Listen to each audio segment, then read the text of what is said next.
The graduation ceremony for your homeschooled high school senior can be as unique as your child and their homeschool experience. Hi, I'm Mary Wilson. I've homeschooled 4 kids.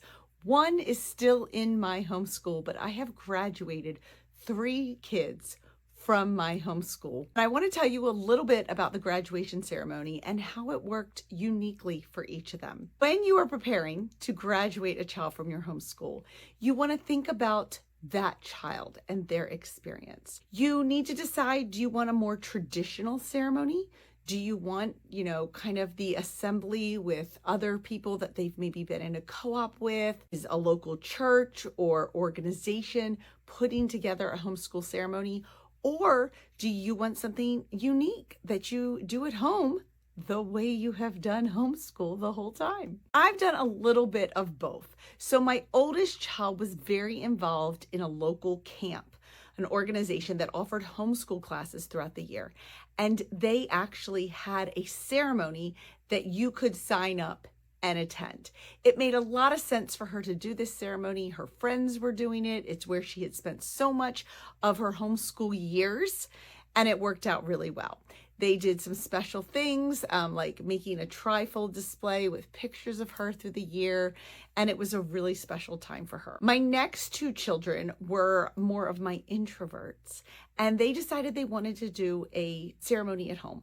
Now, if you decide to do a ceremony at home, one of the big questions you want to ask yourself, do you want it to be just your family? Do you want to invite extended family? Are there close friends that have been part of the homeschool journey or been part of the high school that you would like to include in that ceremony? And then at that point, let your imagination go wild. It doesn't have to look like the ceremony that you attended. What is important to you? What is important to your child? We did, both of my second, my third child, both did have an at-home ceremony, and we did make it a little more traditional. We got them a cap and gown, though I let them pick their color. I did go on Canva online and make a little program. I just went and looked at high school programs to kind of see the order of things. I told them they could choose to walk into any song that they wanted to. They both wanted the traditional one, Pomp and Circumstance. So we had that ready for them to walk in. In both cases, they just wanted our family and their grandparents that they're close to. So there were 8 of us there in total. And then we followed a little welcome and greetings.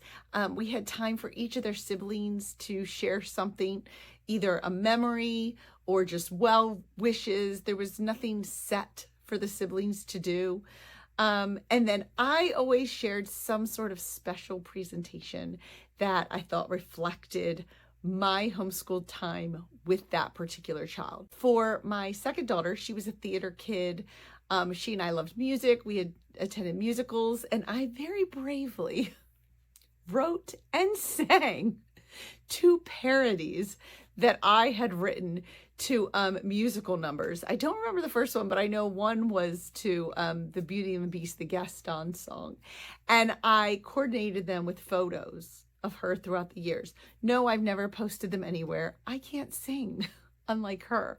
But I thought it was important to have me singing in the videos. So they are private videos on my YouTube channel, but we did play them that day. For my son, when he graduated, did a little riff on the Big Bang Theory, Sheldon's Fun with Flags, and I did Fun with Favid, because his name is David, and just shared fun things that he had taught me. He's my physics high-level math kid. So Sheldon had been a really fun part of our experience. We had watched that show together.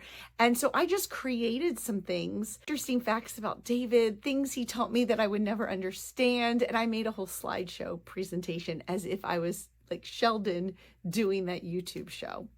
My father actually gave the commencement speech in both cases, and he made them different for each child. I have them printed out. He kept them short and sweet, encouraging, exciting. When he did David's, he put in a lot of physics puns and made it kind of geared toward that love of science and math, and it was a lot of fun. My husband shared words at both of the graduations. We asked my mom to share Bible verses, and it was fantastic. and it reflected the uniqueness of that child. Don't feel like you have to conform to any particular vision of a graduation ceremony. Let your child share what they envisioned. You can share ideas with them, kind of bounce it off, maybe plan in a few fun surprises. Most of all, enjoy the special moment. It's such a great memory. It can be whatever you would like to make it.